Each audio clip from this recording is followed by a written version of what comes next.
Welcome to Scary Story Podcast.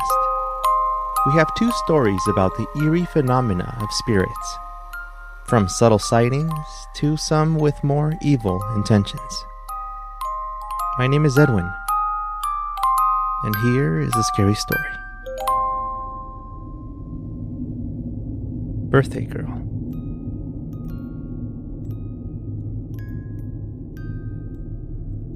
It was very tough to hide things from Annie. When she was even younger, at the age of 4 I think it started, she would roam around the house the night before Christmas in search of presents. I used to help her write out the list for Santa Claus, but somehow she just knew that her present would be somewhere in the house the night before.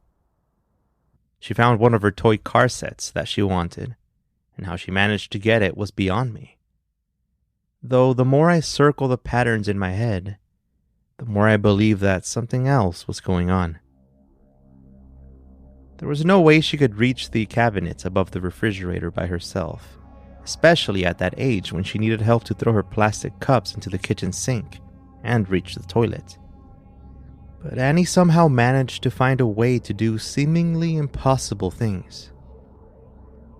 When she was around 5 years old, I found her sitting on the couch with the television on, chewing on a green apple. Now, this might be a typical thing for children, but what she was watching was age inappropriate, and she went into a rage, crying when I changed the channel. The far stranger part, however, was that the apple she was eating had been directly sliced in half with a knife. I hadn't done that, and there was nobody else who lived with us who could do that. Annie didn't even like using sporks at the time. When I picked up the other half from the table, she completely changed, throwing her arms out in the air and then falling to the floor, completely lost in anger. Whenever I asked her things about the apple, about the light switches she somehow managed to reach, or about odd things she would do here and there, she stayed quiet. But when she was younger, she would simply answer with the word, Gregoy, and then point at the ceiling. I had no idea what that meant. Still, she was a happy girl most of the time. She would pick flowers for me and do her best to make her bed in the morning. Her 6th birthday was coming up, and I invited some of my family who would be driving up from my hometown that day. Some of the friends I had made while living there were coming also, along with their kids. I expected around 15 people over, which I thought would be great for Annie since she always loved to play with anybody. The thought of her own birthday party was beyond exciting for her. She insisted on writing the names on her invitations, something that even I had difficulty reading, but still let her. She picked out the color of the balloons and some ideas for a present that she wanted. Everything was fine. It was just a kid's birthday party after all, until I noticed something. One of the names on the invitations that she wrote out was fully spelled out. Gregory, with the R this time. Nobody in my family nor any of my friends shared that name, and I found it strange enough to ask her who Gregory was. Gregory is my friend, she told me. But I should have asked more about this Gregory character. If I could turn back time, I'd do so many other things. Nobody knows their children more than their parents, not even the doctors who see them for half an hour and then tell you what to do with them. When they said that Annie's behavior was completely normal for a girl her age, I should have asked more questions. I should have talked about the many things that I had noticed, even if the world started to think that I was crazy. I should have gone out to alternative therapists. I should have gone to churches. I don't know. When Annie was younger, she would laugh and then cry on her own, looking at some distant point in the room. It worried me so much that we even had her eyes checked. I was told that everything was fine. When she yelled in the middle of the night and then laughed, when she changed the radio on her own to the same song, Sweet Caroline, more than once. I should have known that it was more than a simple coincidence. I should have researched the history of the home to find out who had lived there.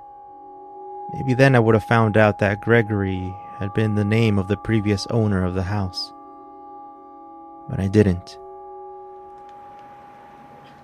The tables had been set up in the front yard this time, with the table for presents thoughtfully decorated next to the front door. We made a small sandwich station and had a bowl of fruit punch right outside. "Who's the birthday girl, huh?" I kept saying throughout the day. And every time she smiled and jumped straight up saying, "I am." I got the phone call from my parents. They were on their way over. Annie was even more excited to hear that. But just as I hung up the phone, Annie looked past me and through the front door. She stepped back a little bit and then forward, and then nervously reached for the door to try to close it, yelling out, "No!" But something grabbed her arm and dragged her outside. That's when everything became a blur.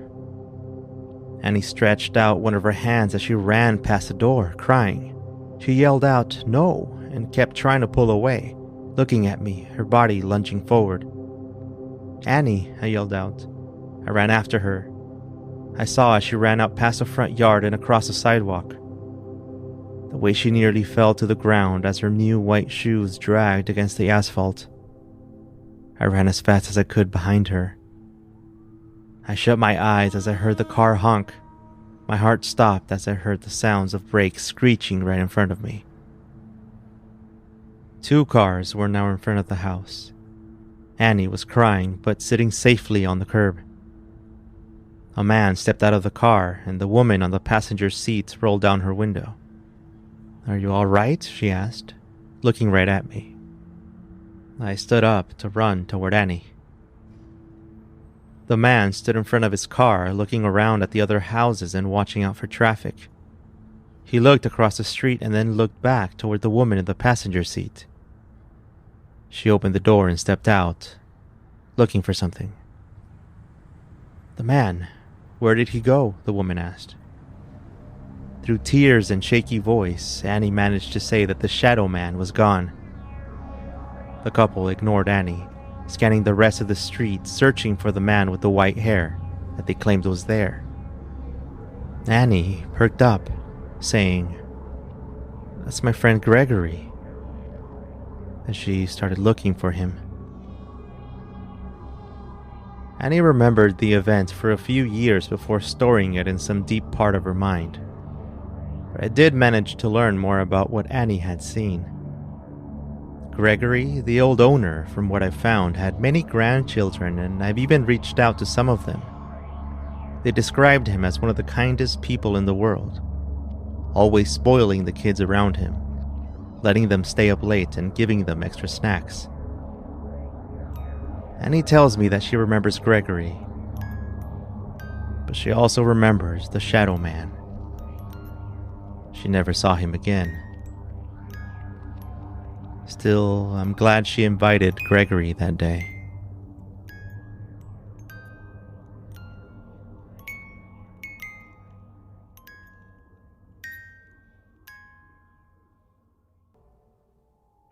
Vanished. Lots of places were hiring when I first started working at Mrs. Primsworth's business. I applied to several places to work, and most called me back right away except for Target and McDonald's, which sent emails or follow-up stuff. But all Mrs. Primsworth wanted was a meeting for coffee at her shop on a Sunday night. That's where I learned that her last girl simply vanished one day, and she was left without a person to take over the busy mornings. She complimented a hat that I used to wear and that I usually had my